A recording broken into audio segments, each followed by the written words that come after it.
You're listening to the Tuning Into Sci-Fi TV Last Call, where Kevin, Wendy, and Brent talk about anything and everything that couldn't quite squeeze into the regular show.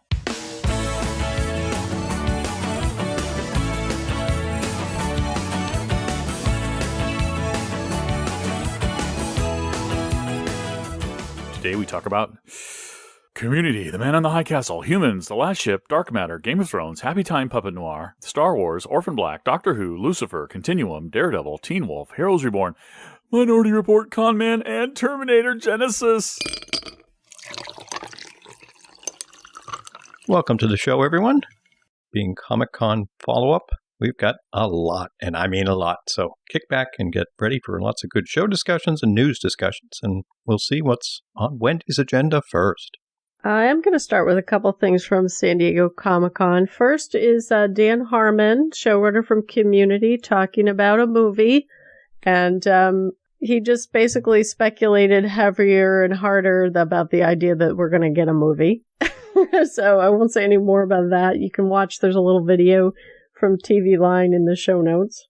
Yay, Dan. Yay, 6 seasons in a movie. I haven't watched it yet, so I don't know if the answer is good. Yeah, we touched on this. Was it Allison Brie or someone else who commented like the day before, the same idea that they really think we're getting the movie thing. So I'm all for it. I think it's cool. Yeah, Allison Brie did also say that she thinks a movie's coming.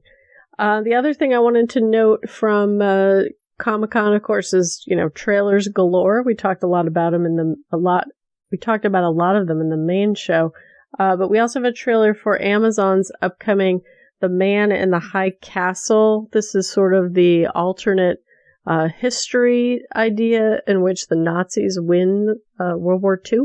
It's a pretty lengthy trailer, but it's got me kind of intrigued, I gotta say. Cool. This is one that I remember Kevin talking about a long time ago, seeing it on Amazon, but didn't sound too interesting to me. So I'm hoping that folks will enjoy it. I just don't think it's one I'm going to check out. Yeah, I had watched the pilot episode when Amazon does their pilot season, where they put a bunch of them up there and get feedback from folks. And it was well made, I must say. It was just story-wise, I wasn't all that hooked into it. So it does have a lot of people, though, gushing over the concept and the acting and so forth. So if you haven't got a lot of info on it, folks, at least check out the trailer, because, there is that alternate history side that some folks really get a kick out of. And I wanted to talk about some shows we saw this week as well.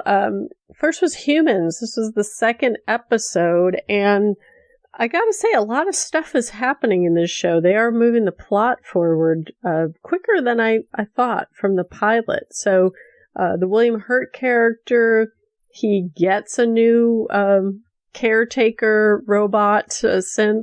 I'm not sure what we're supposed to call them exactly. And the one that has all his wife's memories, he's got hiding in the shed. He lies about having recycled it. So we'll see how long that little game can continue, but there were some nice moments there. The mom, who is the actress from the IT Crowd, is, increasing her level of suspicion about Anita, as is the teenage daughter, who turns out that she's a super hacker, and she and another kid from school try to hack the cleaning synth, and they don't do a very good job, so they are immediately alerted that, illegal tampering is going on, and the school board's notified. So she's on the radar of the school. If they can prove that she's the one who tampered with the synth, she's going to get expelled, possibly. But she figures out that Anita is not behaving the way that other synths do in terms of sort of wirelessly sharing data with neighboring synths. And so the mom and her, I suspect, are going to continue their investigations. But the mom gets so upset, she decides she's sending Anita back. So by the end of the episode, she might be getting in the car with the mother. It's unclear. Because the actor who's playing Anita does such a great job with ambiguity in her responses to things. And there were some wonderful moments where Anita is asking if she's lying to her about taking the little girl outside, and her pajamas got wet, and she's sort of playing with the language to not say that she lied. That was really well done. And then we've also got these characters that are sort of in the background, but I assume they're going to come more forward. The guy who's a police officer whose wife is paralyzed and has a relationship with her physical therapy synth that, he feels threatened by. But I'm assuming at some point he's going to come onto the case of either wondering what Anita is or investigating the something. And then the very cool part was at the end where we have the synth that got left behind and taken and sold as a sex bot. She basically snaps and has enough and kills one of the patrons and then leaves. And I'm going to be very curious what she does. And then we have the guy who had been looking for Anita along with Max, and they get a lead and they go to I'll call it like a repair shop for maybe illegal sense, and find out that they did in fact have Anita, but they get attacked, and the guy that I had assumed is human, and you'll have to answer this question, whether he is human or not, because Max takes him to a bathroom after he's wounded, and he seems to plug him in, try to charge him up somehow, some loose wires. So I was a little bit surprised because my assumption had been that guy was human, and now I'm confused if he's human or not. But there's a lot of cool sort of forward momentum as maybe disparate stories are going to start to coalesce soon. Yeah, that scene in the bathroom, that had me kind of giving it a double take too, because either he is maybe partially mechanical, maybe he's got some bionic implants or something, or is his, the one that was with him, his assistant, the one that's of an earlier generation, I wouldn't say dumber, but a little dumber. Maybe he's really confused and he thinks he's helping his friend by plugging him in, and he's actually hurting him. I don't know. I guess we'll find out, because that happened at the very end, and then we never got to see what happened afterwards. But the whole Anita thing is very interesting, because they learn at that place, too, that Anita was given a full wipe, and that seemed to depress, terrify, anger, every way, shape, or form, the guy who's on the run. And I'm wondering if maybe she did get a full wipe, but I'm wondering if the way she was designed is what leads her to her self-awareness and her consciousness and her life, really, her soul, whatever. And that maybe her memories were wiped, but maybe the reason she's not communicating with the other ones is because she feels, like she wants to be private, and all of this stuff, looking at the moon and all of that, is just more learning and relearning things that she didn't know before. Now the guy who's after him says he loves her and that she loves him, but I'm wondering if they ever meet again, will she even know who he is? So that's going to be an interesting thing to wait for as well.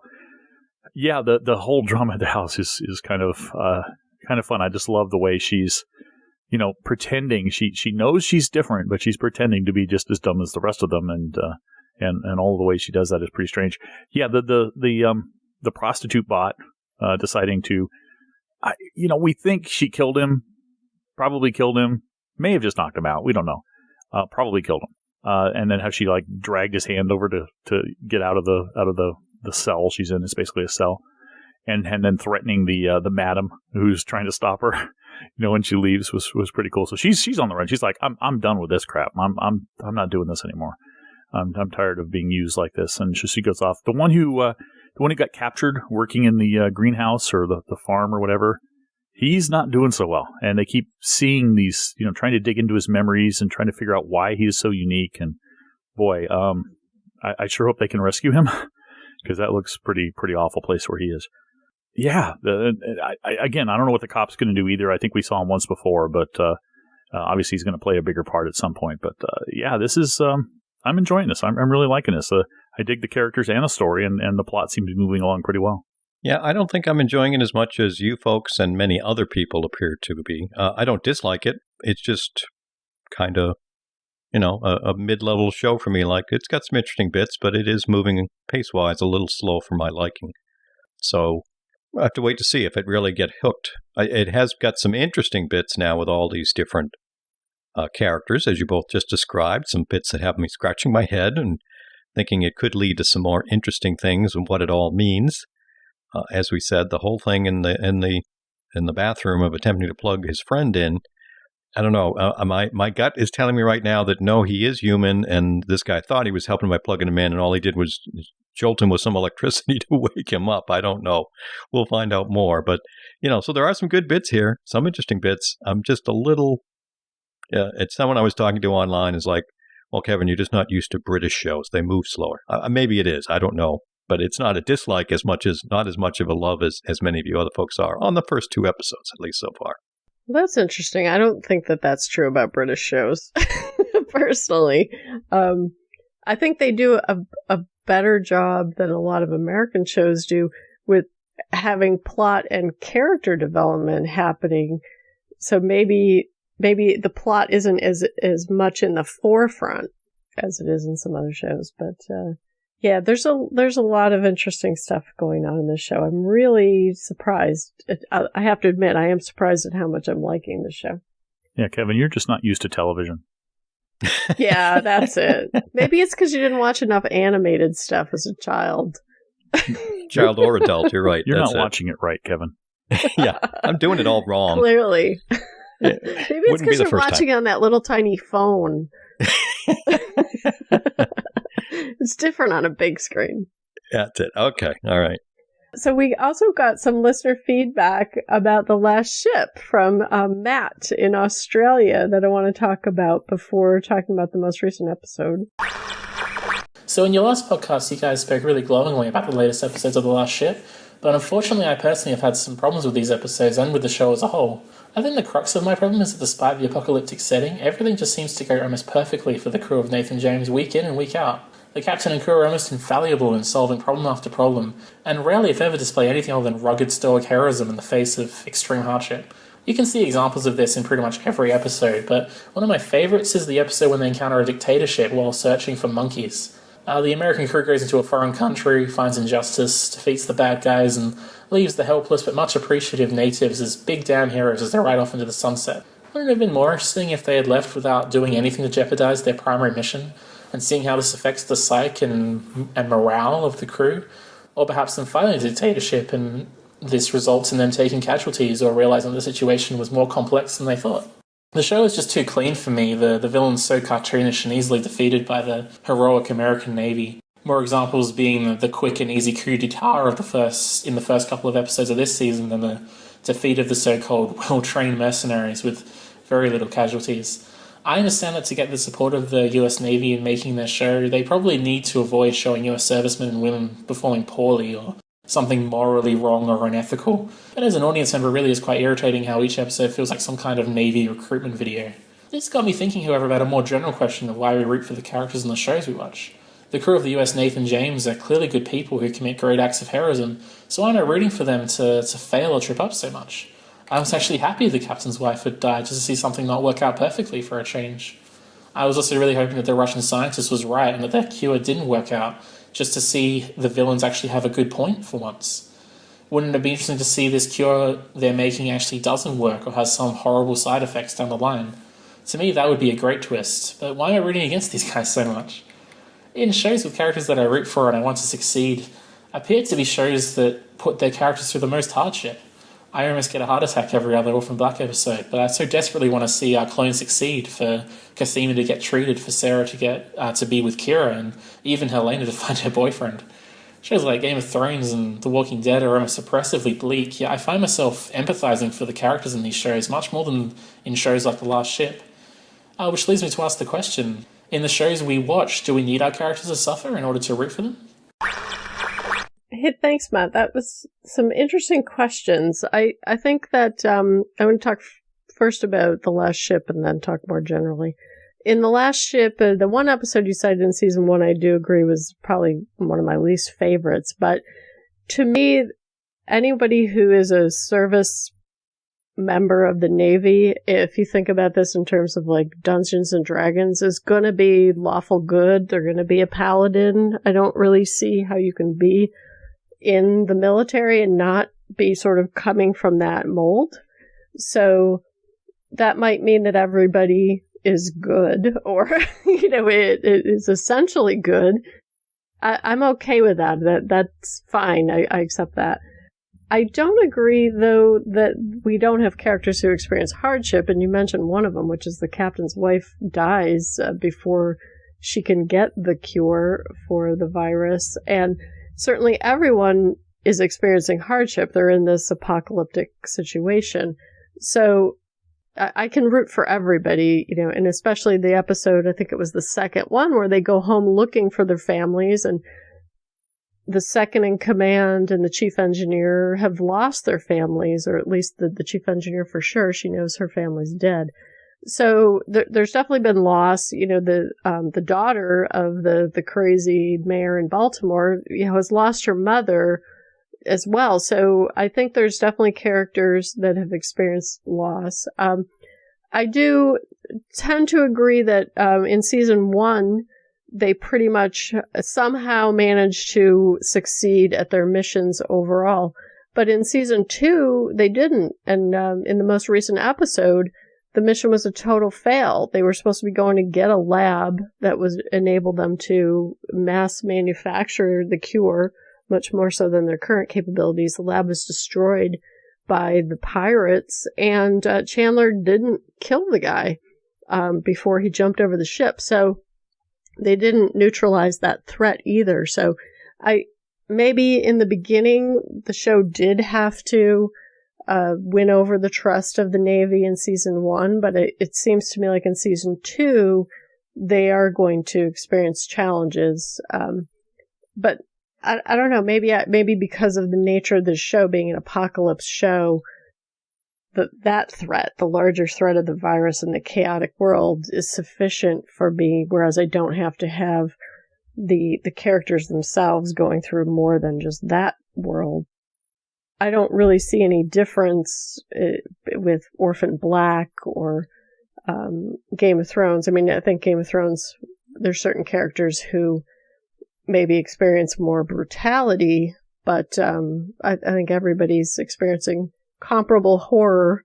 And, thinking about those two shows, Ned Stark is certainly an analog to a lot of the characters in The Last Ship, and I definitely rooted for him in Game of Thrones. Yeah, and then he got his head chopped off. Matt, I appreciate the feedback in the voicemail, because I really appreciate it, because I am somebody who loves the show, and I've heard from people who, generally people who don't like the show, and usually it's just about, I don't like a show where the good guys will win all the time and things of that nature, but you go into more detail, which I really appreciated. I think Wendy's right in one regard. Well, she's right in a lot of regards, but specifically when she talks about the alignment. You got to remember that these people on this Navy ship all volunteered. We have an all-volunteer military. They all volunteered to put their lives on the line to serve their country, so to serve a goal. So it kind of makes sense that they would be, go-getters and not be all depressed and mutinous and all of that sort of thing. Although, recall, in season 1, we did have a threat of a mutiny. In fact, we had a mutiny start to take place, I think, and then got squashed. And then some of the mutineers forgiven and others punished. We did have a lot of death. We've had a lot of death in this show. We've had people in the most recent episodes requesting to have their enlistments voided and to leave the Navy, and the captain agreed and let them go. So, they're not always winning, always rah stuff. You talked about a recruitment video, and I don't know. I don't necessarily see it that way. I do enjoy shows, and maybe this is where the difference is between you and me. I enjoy shows where the good guys win. I really do. And I know you said you kind of enjoy that too, but you want there to be hardships because you root more for people who have hardships and are having to fight through them to get to their end. And I like that too, but every once in a while I like the refreshing nature of a show where there is hardship, but it's not always doom and gloom. Game of Thrones is an example where it's too much doom and gloom for me to really get into it. I enjoy the show, but I don't love it. I don't like really depressing stuff, so I really appreciate a show like The Last Ship, which does have, as Wendy pointed out, and I'm hoping to point out, a lot of hardships that do happen all the time that I don't think you're giving enough weight, but there is an overwhelming sense of these are the good guys and they're gonna win eventually, maybe, hopefully, in the end here. So I like that quite a bit about it. And I understand my first reaction when I heard your voicemail was, why are you still watching the show? You don't seem to like it. But then I understand, I think I know why you're still watching, because you do like good guys winning, but you're hoping for more hardship on the part of the crew, and I can totally respect that. So I appreciate your feedback. Yeah, the only other thing beyond what the two of you mentioned, because again, it's a good thought-provoking voicemail in question, is, in my mind anyway, I see The Last Ship a little bit like some of the shows we used to have many years ago, maybe 70s, 80s, where it's not, and I'll say it, it's almost not realistic, even though it's supposedly happening in the future with a pandemic, in the sense that, yes, it's going to be, for the most part, very positive, and therefore seems a little, sometimes, aw shucks, we got through it again. That's just the nature of this show. I view this show from the point of view that it's going to be an example of some good people who are going to have some challenges and some tough spots, but for the most part, it's going to be pretty positive. Everybody's going to kind of stay on the same track. There's going to be a positive approach to what they're doing, and every now and then we'll probably lose a secondary character. Not likely to lose a main character. Now, as you pointed out, you can't say the same thing, certainly in Orphan Black, or definitely not in a Game of Thrones or a Walking Dead. So it's radically different. But I get that. Some folks want to have a show where they feel it is just minute odds for the people to succeed. So you're happy when they just have a day where things don't go horribly bad. But a show like The Last Ship is a little more like it's going to be a sunny day most days kind of thing. That's just, I think, the different style of it. So I look at it that way and I'm okay with it. But it's certainly nowhere near as dire, or maybe as what I would call realistic potentially, as the idea of a Walking Dead. If that was to happen. And, both these universes where something happens to create this awful situation, it's just two different approaches, or three different on different levels. Orphan Black's kind of a little in the middle. I definitely am rooting for people there, knowing that something really bad could happen. So it's just, I'm willing to take some of that, knowing that it is going to be a little, like I said, I call it in my own head, a little, aw shucks, things are going to go pretty well. Oh, the mother, the wife died. But for the most part, things are going to probably fall in place for the people on that show. That's just its MO. I somewhat agree, especially when you're talking about The Walking Dead, whereas to me, The Walking Dead is like, what's the point? Because nobody's trying to do anything. The reason I like this show is because they found a cure and now they're trying to share it. They're not trying to rebuild the whole country. They're not trying to institute representative government. They're just trying to share the cure. So I can get behind that as a mission that's positive in the face of all these horrible things. And maybe they're not going to be able to reconstitute civilization, but at least they're going to save a lot of people from a horrible death. I can get behind that as a mission and as something that people can and should succeed at doing. So I agree. I think there's room in the TV landscape for, brutal, gritty realism. The Walking Dead might be more realistic about what the apocalypse will be like, but I think the show is sort of looking at how do people go on and find something positive out of that. One thing that, and listening to you, Kevin, you reminded me of this. One thing that I really like to compare this show to, and maybe this will clarify a little bit of my position in this, I look at The Last Ship as kind of a modern version of Star Trek, the original series. Star Trek, the original series, was a crew of good guys who faced some minor hardships. Occasionally a minor character would die, but, they were plotting, pushing through and they were winning. And while this show doesn't hit the reset button every episode like Star Trek did, it's got the same general feel to it. It's a crew of military folks who are the good guys, and they're trying to do something. And, they run into bad guys, and they end up eventually, ultimately defeating them and moving to the next obstacle. So that's kind of the way I look at it. That's a good analogy. I like that analogy, Brent. Yeah. I think I would definitely agree with that as well. So now I want to move on to another show, Dark Matter. This was episode 5, where they go to the adrift ship as their mission. They're supposed to go on a salvage mission, and the ship is contaminated. There's people who are infected with something, and 2 gets bitten by one of them and is infected. But by the end of the show, gee whiz, she is no longer infected and she isn't even bit anymore. She's healed, which was some pretty interesting stuff. For me, that was probably the biggest highlight of the episode. We also got number 3 trying to come to some agreement with I don't know the other guy's number, the one who's blackmailing him. I was hoping he would just confess what they had learned the week before about he is possibly a clone of an original, or he's got the face of another guy, or whatever he is. But he didn't come clean yet. But at least they sort of shifted the balance of power slightly between those two this week. Yeah, the most interesting thing about this show that I found, and by the way, that's 1 and 3. One's the one that looks like the other guy, and 3's the one who was blackmailing Oh, thank you. Yeah, but of course at the end it looks like he's gotten rid of that blackmailing. It looks like he's admitted it, although we didn't see them actually do that, but we saw him set up to do that. I think the most interesting thing to me was 5 talking to the android about the little card she found and trying to figure out what it was and thinking it was data storage, and she says no, it's part of a device for dimensional shifting or dimensional something or other, or interdimensional something. And I'm like, whoa, okay, my crazy theory mind is going crazy again. Not only now, I'm thinking maybe the crew's a mixture of clones who don't self-destruct, and maybe copies of these people from another dimension. I don't know what's going on with this show right now. It's just going crazy, and I'm loving that about it. I honestly don't know who these people are or what they are, and the fact that 2 got contacted by that guy who recognizes her, quite clearly, and gives her the order to go to the ship and do this work. And then her being cured. I'm thinking to myself, well, is she a clone and maybe the clones have super immunity or something? Or is she from another dimension where this disease already existed and she had a built-in immunity to it? Is she a machine? A very lifelike machine? I don't know. My mind just goes wild with this. But one thing I found kind of funny about dark matter after, the last ship was about, we just talked about that, was about, finding a ship filled with potentially dead people and then getting something out of it.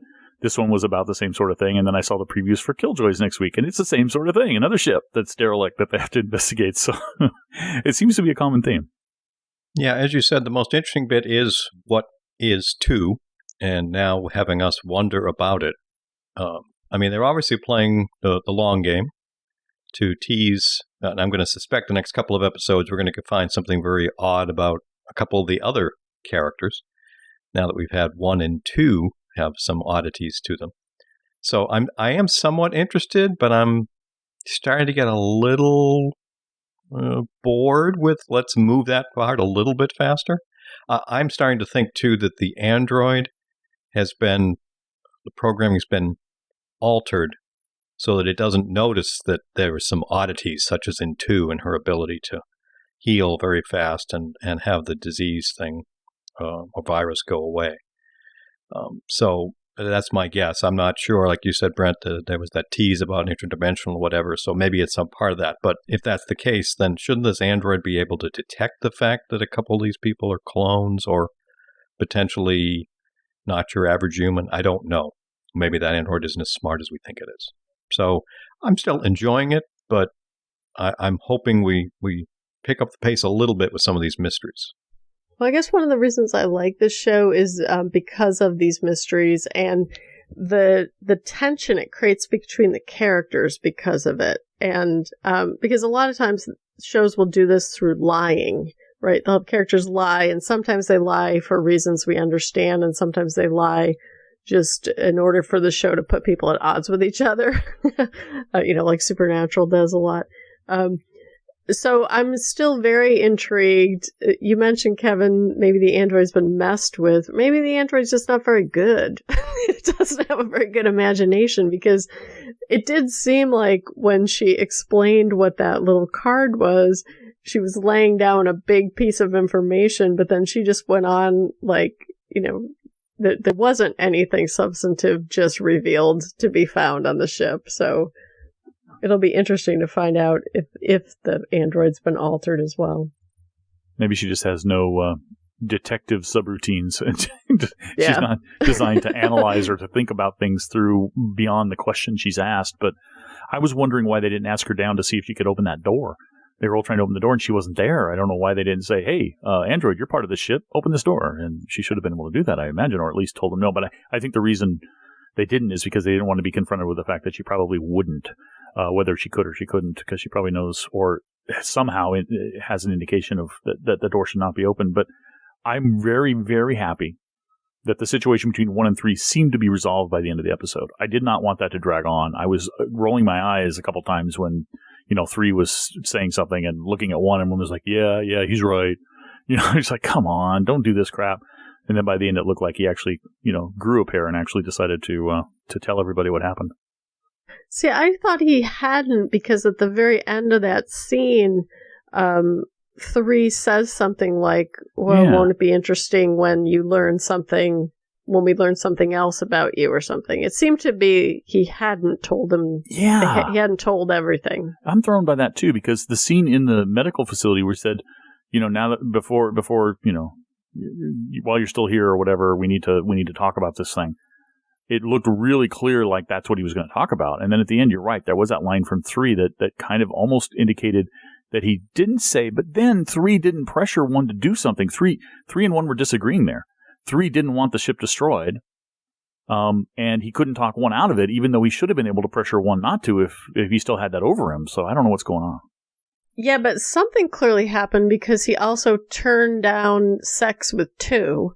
And I couldn't figure out if that was because he knew that 1 was interested in her, or if he was freaked out because she had the virus. Probably freaked out because she had the virus, but you know what freaks me out even more? That 2 and 3 were sleeping together. That scares me. Yeah, I know. It calls into question her judgment. Creep factor. So the other couple, these are more news things I wanted to mention. One is a link to a roundup of a bunch of international series that are available for binge watching, and a couple of our genre favorites are definitely in that list. It was nice to see Misfits and The Almighty Johnsons in there, plus some other shows that I would definitely recommend. So if folks are having a moment where they're not interested, as Kevin said, in something that's currently on, you might want to check that out to go back to some old goodies. That's a pretty cool list. Yeah, very nice. Like to see choices out there for folks. Yeah, and it was nice to see genre stuff in there. And also, there's a link to an inside look to the making of the special effects for the hard home battle in season 5 of Game of Thrones, which was very cool. It's long. It's like a good 5 or 6 minutes, but they show all the layering of all these special effects. And if you like the giant, that part was especially cool, I thought. Yeah, this stuff is really cool. That was a really good special. I enjoyed watching it. These are the ones why I may not be a big Game of Thrones fans all the time. I mean, you just realize the immense amount of work that goes into some of this stuff, I mean, we've gotten so used to visually, and and again, probably too, being a computer guy, you just look at all this and go, wow. Yeah, I mean, it really is impressive when you get to see them putting all these pieces together, and just how much goes into that stuff. The other thing I wanted to mention, which might get lost amongst all the Comic-Con news, San Diego Comic-Con news, is that Brian Henson is actually moving forward with the Happy Time Murders, which is a puppet noir, so it's not exactly genre. And it actually reads a lot like Roger Rabbit, but with puppets instead of animated characters. But it looks like a lot of fun, so maybe keep that on your radar. It looks really cool. I love the one image they have up there of the Muppet driving the car and the guy sitting next to him, and they're kind of squished into this little car. It's kind of a cool little picture. Yeah, I suspect there's going to be some very not safe for work, but very funny stuff.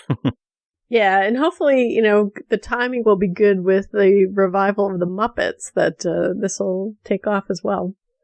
And last, I wanted to mention, we talked about Showtime was starting to stream like HBO without a cable subscription. And now they have actually announced a streaming expansion onto a whole bunch of other platforms. So folks will be able to get this Showtime-only option on not only Apple TV and iPhone and all that stuff, but also on Roku streaming, on the PlayStation View. So there's more options for folks to get this stuff. Yeah, if I wanted Showtime, and I do have it, I would probably continue to have it through my provider, my satellite provider. But it's good to see that if for some reason I wanted to go some other route, there is Hulu available. That would probably be the route I would take since I don't have an Apple TV or a Roku or the PlayStation View. So that's pretty cool. Yep. I will again plug the Roku. I love mine, but the Showtime focus on this too. The other nice thing with this, as we've talked about, we also wonder about pricing models because these are pretty pricey.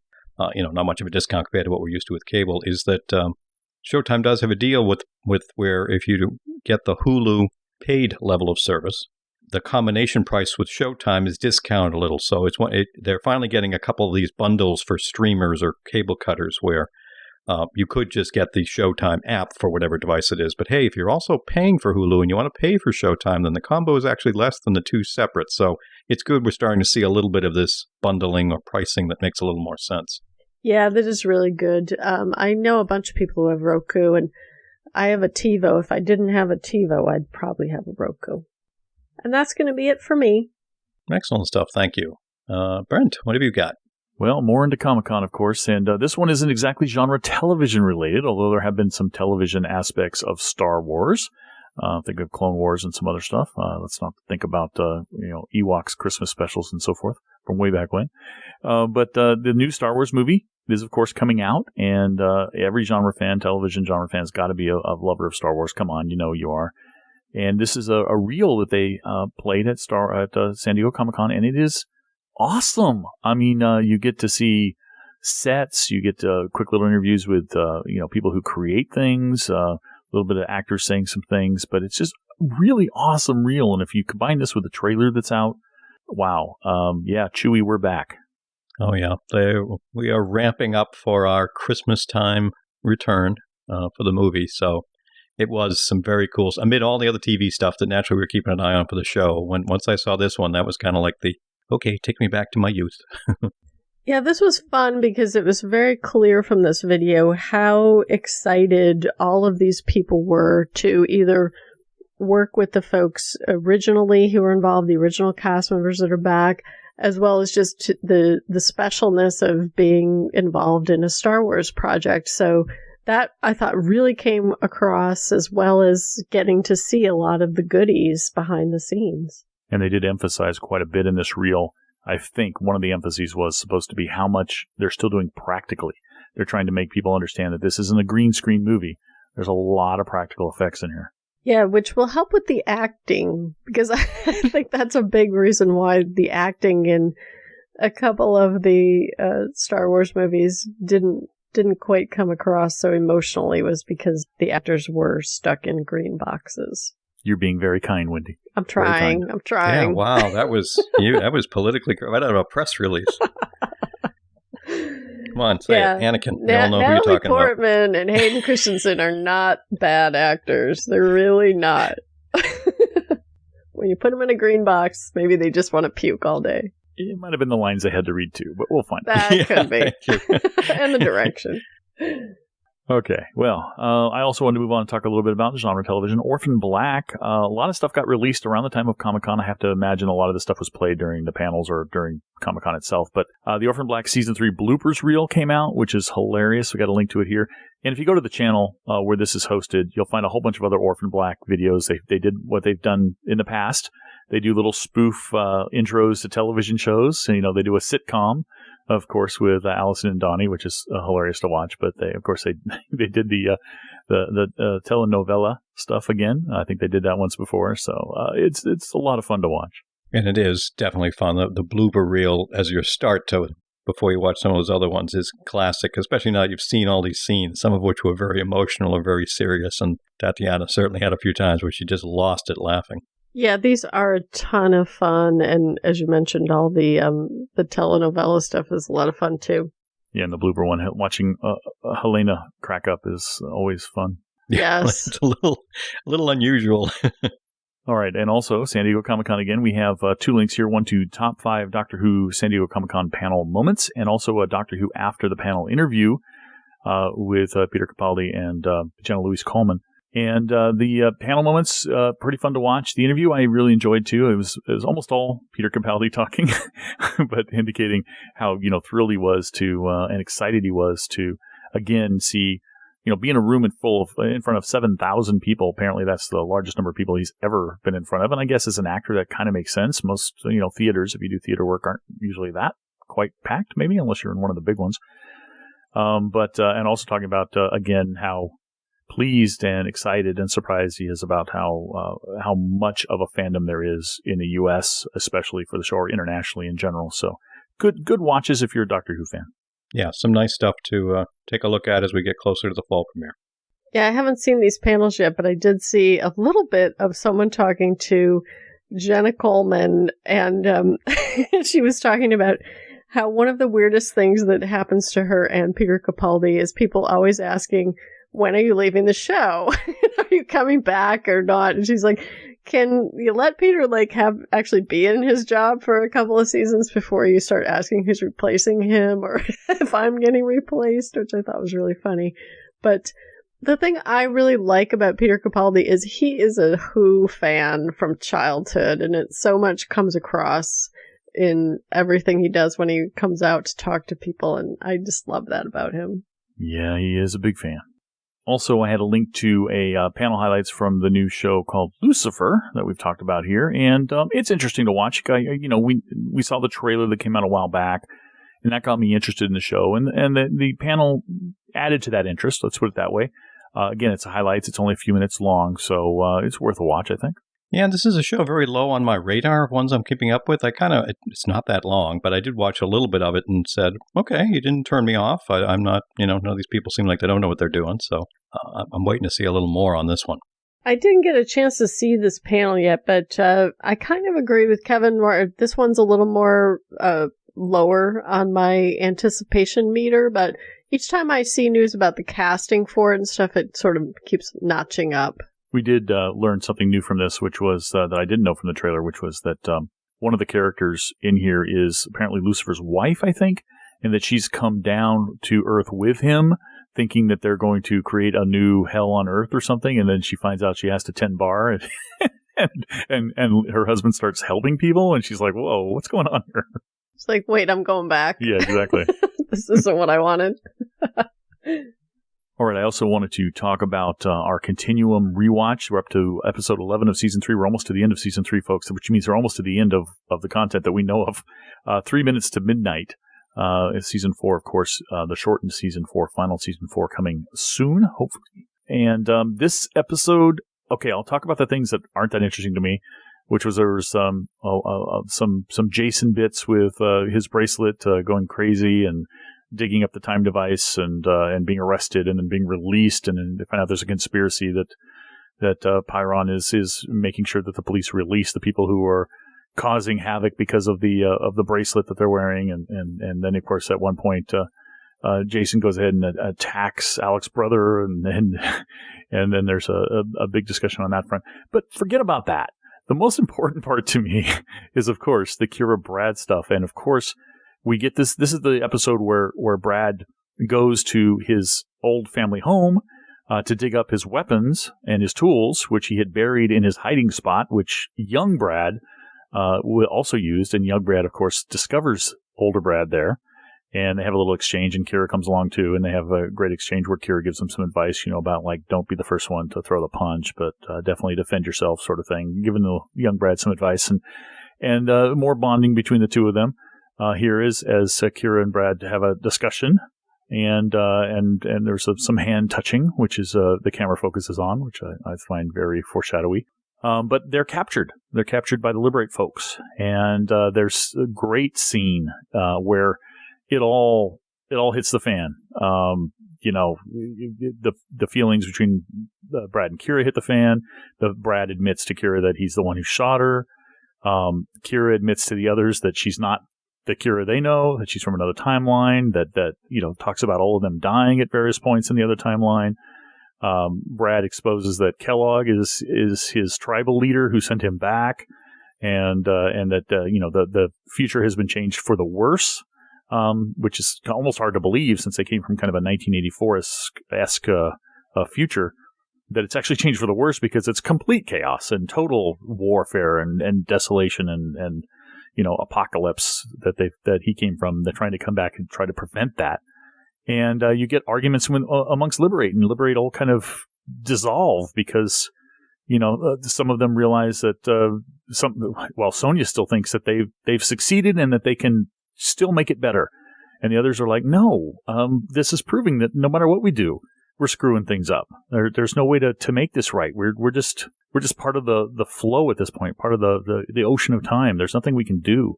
And others just walk off in depression. But and it goes. Brad tells Kellogg and the other Curtis, I think, that I guess his name's wrong. That he's not gonna do what he came back for anymore. He's done. He's not the same person who came through. And he sits down next to Kira, and they both set down their guns, and my heart melts. But I love this episode. It's a great setup for everything to come because, telling everybody what really happened, and there's multiple timelines, and having them all be like confused and not knowing where to go. It's just a great place to throw this show. The show that you kind of knew what it was in the first season or first two seasons, and now it's like, what is this? What's happening? Yeah, this is one of the most powerful episodes and one of the most meaningful ones in the entire series until we get to the final ones here in our shortened season 4 come Labor Day weekend. And it is just such a gut punch. I mean, agree or disagree with the folks in Liberate and their tactics or whatever. Try to imagine having gone through time to try to support your cause and thinking you can influence the future, and basically find out in this episode that, as Kira says very succinctly, no one is in control. That's it.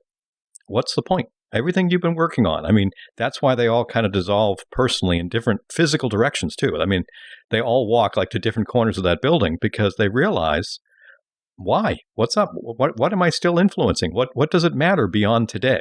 What with the possibility of how time can change and shift and different timelines, how can I think that what I'm doing today is going to somehow build something a certain point in the future? It may have nothing. It may not even come to pass, is what they're learning. So that is just devastating but cool, though, from a sci-fi fan point of view, and just amazing to watch. I mean, and badass Kira again, as Gaza uses the nail gun to nail her foot to the floor at one point, but she literally has to pull it out to be able to get an upper hand and get a gun to get this whole conversation started. So, yeah, the whole bit with Alec and Julian and, all the bits going on there, trying to deal with Halo and Jason just going schizo. Halo is, causing him to try to kill people,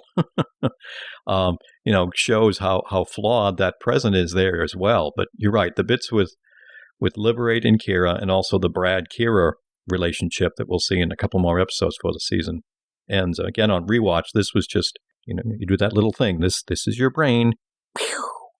Yeah, this is probably one of my favorite episodes of the series overall because, as you mentioned, Brent, I'm a big Brad Kira shipper also. And to me, they had already slept together when this episode started. She's running out to get them food, and they're way more cozier in that apartment than we'd seen them before.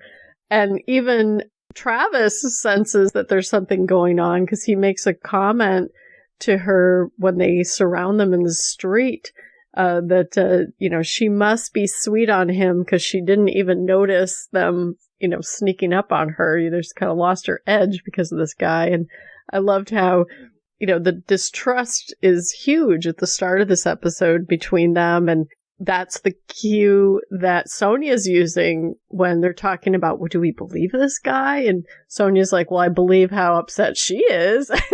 She seems to think that what he's saying is true. And I loved how, as we talked, the awful truth is, nobody's plan is working and they're all adrift. And Kira even pulls the plug on all these other pins about Garza was working for a future Alex Sadler. So, she's on the outs, but in some ways that sort of frees Garza up. So, it just throws all the cards in the air by the end of the episode about everything we'd been thinking in terms of the possibilities to fix the timeline and even the timeline we're trying to fix now.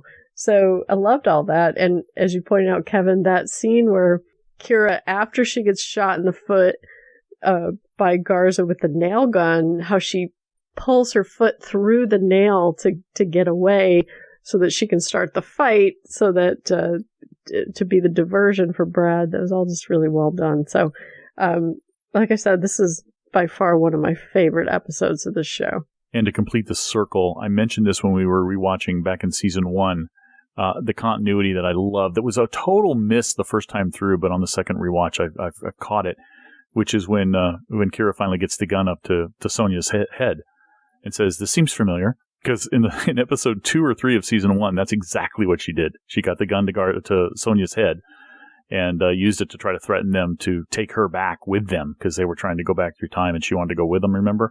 And so that's what that nod was. This seems familiar. It's a reference back to that. I loved it.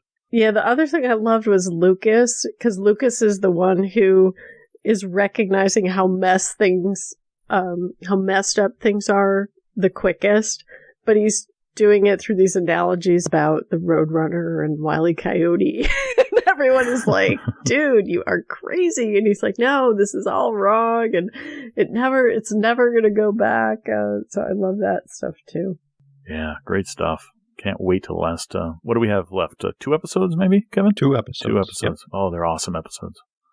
All right, I also wanted to talk about Daredevil. This is the Netflix series. We finally got to the season finale. Kevin has caught up to where Wendy and I were about a week or 2 weeks after this show came out.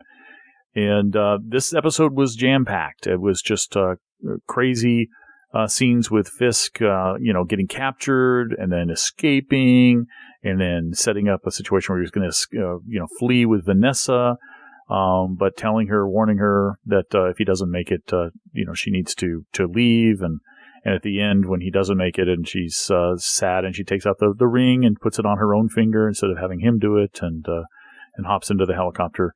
Kind of feel bad for Vanessa. I kind of sympathize with that character. I don't know why, or empathize with her quite a bit.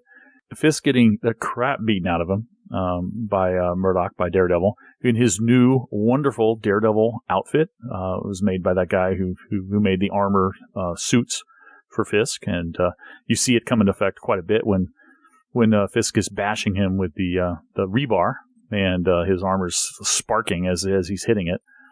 So really good work there, and the outfit just looks awesome. And and the 2 sticks that can combine to make one, and so forth, just like from the comics. I mean, there's scenes, especially at the end, straight out of the comic book, where he hears the screaming and he runs and he grabs his sticks and he turns and he runs off the building and he's jumping with the sticks up in the air. It's just like right out of the comic books. It's just great stuff, and you get more resolution with Karen and Foggy and getting back together, and the gang kind of gets back together, which is great stuff. So I just love the way this series ended. I love the whole build up of the series, but the ending was just great.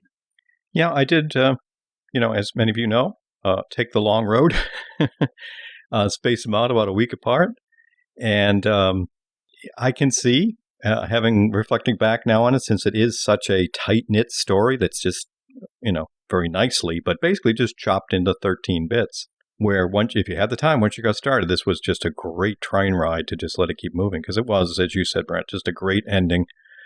Confrontations, important stuff shared between key characters, and set up for where we're going to go in season 2, and the importance of what it means to each of the players and what they're going to be able to do, and what some of them had to do. So it was really well done. Great acting. I'm interested. It'll be interesting when we get to season 2, whether or not I can stick to the one a week, because it was, by the end, I was getting very tough waiting the week between episodes.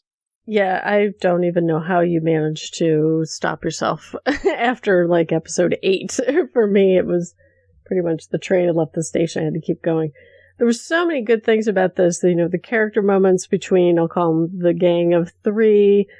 We have Matt back training in the gym, and then Foggy gets Marcy to help make copies. So we're sort of knitting that group back together at the very end when they're outside the law firm with their the new location with the nameplate. I loved all that. I loved the montage with the opera, the Nessun Dorma opera. When the FBI is arresting everybody, they're at the law firm, they're going to get the senator, the cops, all that stuff. I also liked that the cop from the neighborhood that was their friend, he's sort of emerging more and more into the Scooby Gang, too, by the end of this episode. Like you, Brent, I really enjoyed all the stuff with Fisk and Vanessa, and I was kind of wondering if he was going to get away, and in some ways sort of rooting for him, too, but also not, because he is a bad guy. I loved when he's telling the story about the Samaritan, and, he's the bad guy, and I love the callback when he's in the cell and he's looking at the wall, and it's like that painting, of what is the rabbits in the snow, for bringing his character sort of full circle. And I'm very curious what is going to happen with Vanessa, if she's going to take over as the crime boss, or what's going to happen in the next season. So very much want to know where the story goes. Don't forget Elektra. Yeah, plus you mentioned the suit. I loved the whole thing, all the metaphors with the suit, and it looks great, and how he got it and everything. I like that too. Yeah, I can't wait to see what the Punisher brings to it too. All right, and that's it for me, Kevin. All righty, thank you. I've got a few items, a couple shows here, and some other news items, folks. First off, I want to touch on a recent Teen Wolf episode. This was the third episode here of the fifth season, Dreamcatchers. I think in our quick reviews, because we really didn't talk much about it, the first couple episodes, certainly for me, and I think many other folks I've talked to, a little underwhelming. Didn't do too much in terms of kind of enjoying them. This one I thought was definitely a step up. I was more of a fan of it, I think, than some folks, but to me, that's because it kind of reminded me how much I do love Teen Wolf when it's totally on. And that's partly by having the gang work together, which we had a lot happening in this episode here, and also some cool visuals. Let's face it, it's an MTV show. A lot of times it's just seeing some cool fight scenes, and I thought we had a great one here. I mean, we're basically picking up on the idea of this newer character, Tracy.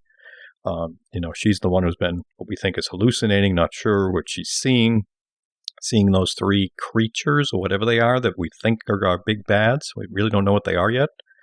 Kind of steampunky looking. But, she's got night terrors, and that's part of what we're playing out a little bit in terms of finding out that that's the case. And she goes full on, thanks to those bad guys, into a creature and takes out someone who was in the jail there, the sheriff.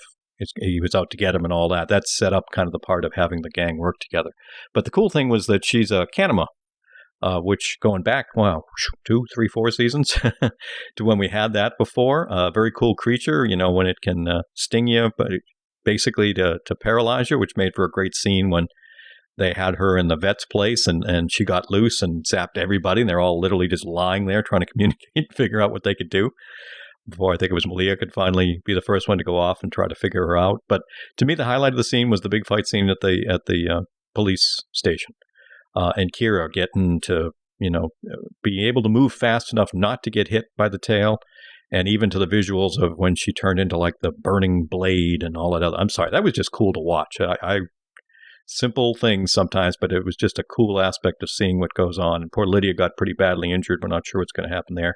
I'm still not totally understanding what these creatures are supposed to be. They have some similarities to last year's big bads, those whole monster things with the heads and all. So I'm not totally in tune, but hopefully maybe this is the first one that kind of kicked us into a good place for this season. Yeah, I think you like this a little bit more because of those action scenes. I kind of expect those in Teen Wolf, so I sort of expect more than just some good action stuff, although those were pretty good. You didn't mention Styles' dad going on a date with not Scott's mom. That was sort of the one. Not as important to me, I gotta say. Yeah, I was sort of like, what? He's not going on a date with Scott's mom? What is going on with this? It's Lydia's mom. And that's what I'm saying. He didn't go on a date with Scott's mom, and it's Lydia's mother. What? That doesn't seem right. Although apparently those actors in real life are married to each other, so maybe that's why. Who knows? But I agree. But the other problem I had was, the Kanima thing, because I'm like, haven't we been down this road? I mean, I realize she's not just a Kanima; she's some weird bully-based Kanima. But I don't know. It just hasn't quite stuck for me yet. I think I need more paranoid Styles speculating about Theo, and a little more payoff on that. Yeah, I think you're right, Kevin and Wendy, both of you. The kind of confusion a bit about some of the people or bad guys in here, And I think it helps, and it's not a good thing to say. It helps if you watch The Wolf Watch that came after the first episode of Teen Wolf.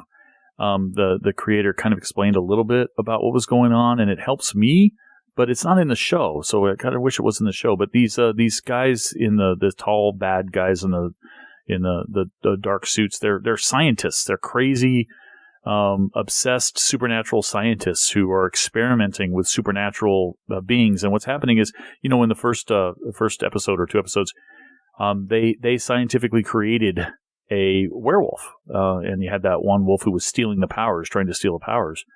All that gray gunk, that mercury-like stuff in them. And then we had them create a Kenema in her, in this woman in this one, and she had the same kind of gray gunk. And they're actually they're not replaying these bad guys. The scientists are actually kind of creating monsters. Don't really know what their objective is. They seem to really want something from Scott and the crew, but I'm not sure what it is. I don't know if it's his true, alphaness. Maybe they're trying to somehow capture that scientifically so that they can reproduce true alphas. Maybe, I don't know. But I admit, I agree totally, 100%, Kevin. That fight with Kira becoming the Firefox, really cool visually. And Wendy has pointed out many times that you expect that in Teen Wolf. It's always got to be a slow-mo fight, and we got our slow-mo fight. I don't think there was a lot of rain this week. Yeah, but there's always a lot of sparking stuff and smoke. Well, and thank you for filling in a little bit about the bad guys, because I had no idea. And the reason I think you probably know the reason why I'm not watching Wolf Watch this year. Why, she doesn't host it this time? She doesn't host it anymore. Oh. Joe Wagner is not hosting it anymore. She's not in the show either. What happened to her? I know, another disappointment too. I know. I don't know. She's not returning my Twitter messages. So I don't know. Uh-oh. Well, Brent, thank you for explaining that those are crazy scientists, because I had no idea they were crazy scientists. All I had was like a steampunk alternate dimension. I didn't know what was going on. So, yeah. All right. Well, like I say, hopefully this was a good turn in the good direction. We'll have to see. Also, want to let you folks know, if you didn't see any articles about it, they put out, for those of you who are fans of Heroes or the upcoming potentially Heroes Reborn, there is a smartphone app out now that's available in the different app stores for your smartphones. But basically, it looks like it's a good way to kind of refresh you back to Heroes. They've got some different things of showing you what the beginning was like. They've got clips. They've got like a character screen. You can know who was involved with who, kind of the lineage of how some things went. They've also got a prequel web-based set of things that they're doing there related to it. So the whole point is, if you are a fan of Heroes, or you kind of want to revisit some of that Heroes magic, or feel like you're prepped a little bit before Heroes Reborn comes out, you might want to look out for that Heroes Reborn app. That's nice. I mean, that's one thing that the original Heroes did, was all that bonus content that they would put up on the web, and all the comic book covers and all that stuff. So it's nice to see that they're doing the same thing for Heroes Reborn with all this bonus content. Yeah, they were one of the first to really understand social media and the web and getting out extra stuff. So as you said, Wendy, this does not surprise me at all that they are jumping on board with an app, and I think it's going to be great. Next item to mention, another one of the Comic-Con items, there was a panel, naturally, for the new show coming, Minority Report, the one based on the film. And link in the show notes. It's not the entire panel, but it's the highlights, 3 minutes long or so. And this is one I don't have a lot of background on. So it was interesting to kind of see a few of the key actors and showrunner, head writer type thing, talking a little bit about them. Now, this is one of those ones where, again, if you haven't seen anything yet about the show, you're a little lost hearing about the characters talk. But if you've seen the film, you probably have a little bit of an idea where they're talking with the precogs and so forth. I did recognize one of the actors. He's a gentleman who was From Dusk Till Dawn. He played he played Carlos there. So, but he was, riveting as an actor on screen. So I'm hoping that might help a little bit here with Minority Report. So I'm not saying this helped a great deal or it hurt it. It's just I feel like I at least have a little more of a sense of the show now. Yeah, I did have a chance to watch this panel, and I'm almost feel like I'm going to have to watch the movie again, or at least the ending of it, to know sort of how it's segueing. I was originally thinking I wouldn't have to watch the movie, but now I'm thinking I might need to, just to not feel completely disoriented. Don't worry, you can fast forward through it, just get to the end. That's probably what I'll do. No, that's probably what I'll do. The panel was pretty cool because it shed a little bit more light on what the show was all about, the premise, which I enjoyed. I mean, we saw the summary, we saw the old trailer, but learning that it happens after the movie's events, and that the precog is one of the ones who was let go from when the program ended, and that he's living with his sister and she's normal and he's trying to adapt. I mean, it was cool stuff to hear. So it actually got me a little more interested in the show. And that's a good thing. Next item to mention, you folks may have seen, certainly if you're a fan of Firefly and you follow some of those things online, you've probably seen that they put out a new trailer for the web series coming entitled Con Man. This is the one with Alan Tudyk, who's behind it, along with Nathan Fillion. And this is, I think, 3.5 minutes long. And this is the idea of an actor from a show many years ago who now does the convention circuit and is kind of down on his luck kind of thing. So all I can say is, OMG, does this thing look like it's a riot? You got several recognizable faces from our genre shows and geek culture and Felicia Day, and everything here. So this looks like it is going to be a riot. Yeah, this did look really, really good, which I totally would expect from Alan Tudyk and Nathan Fillion, but, you never know until you see it. And I also, after I saw this, I was watching some of the live feed of the panels from the Nerd HQ, the panels that Zachary Levy does to raise money for Operation Smile. And Alan Tudyk was the moderator for the panel with Stephen Amell. And he was actually talking about trying to figure out how to get Stephen Amell worked into the mix somehow. And Stephen Amell gave a very funny pitch for who his character would be, that I won't go into. But I'm sure this thing's just going to blow up huge when it finally comes. Yeah, I'm thinking Dr. Horrible kind of blow up. This is the first trailer was okay. I didn't know if I would watch or not, but watching this trailer, I think I'm definitely going to check this one out and probably enjoy it. Yeah, for those who might not be aware, it's going to premiere. It's on Vimeo, one of the web streaming services, on September the 30th. You can pre-purchase the episodes for about, I think it's $15. So, looking forward to it. It looks like it's going to be a lot of fun. And then the final item for me and for the show this week is, for those of you who might be fans of the Terminator mythos or the recently released film Terminator Genesis, I joined Aaron on his the Hollywood Outsider podcast. Aaron Peterson, for about a 40-minute discussion of the film and the Terminator mythos a bit. So if you can't get enough of me yapping, or you're a fan of Terminator, I want to hear us talk about it a bit. Link will be in the show notes to that recent episode where I joined them to talk about the film. So were you just disappointed or bitterly disappointed, Kevin? No, I enjoyed it. I thought it was a good popcorn entertainment film. I'm joking. I know you liked it. I didn't say it was perfect. It is definitely not perfect, but, I'm predisposed to love Terminator films, but there was a lot to like. Yeah, no, I've heard that. Listen to the podcast if you want to live. See, I knew you could do that much better than me. Well, we had quite the chock-full show this week, both the regular show and this one. Obviously, we'll have even more with some other Comic-Con news that happened at the end. So we'll have more fun next week, folks, if you can't get enough of us. So we do appreciate you taking the time to listen in, and always look for your feedback. It's great. So big thank you to everybody. Yeah, thanks, everyone. Catch you next time. We love to get your feedback. Call us at 206-202-4182 or leave us a Skype voicemail to our Tuning Into Sci-Fi TV name. We have many ways to keep the discussion going on our blog. Drop by tuningintoscifitv.com and leave a comment. On the blog, you'll also find links to the forum discussions and other links to follow our Twitter and RSS feeds and find our Facebook account.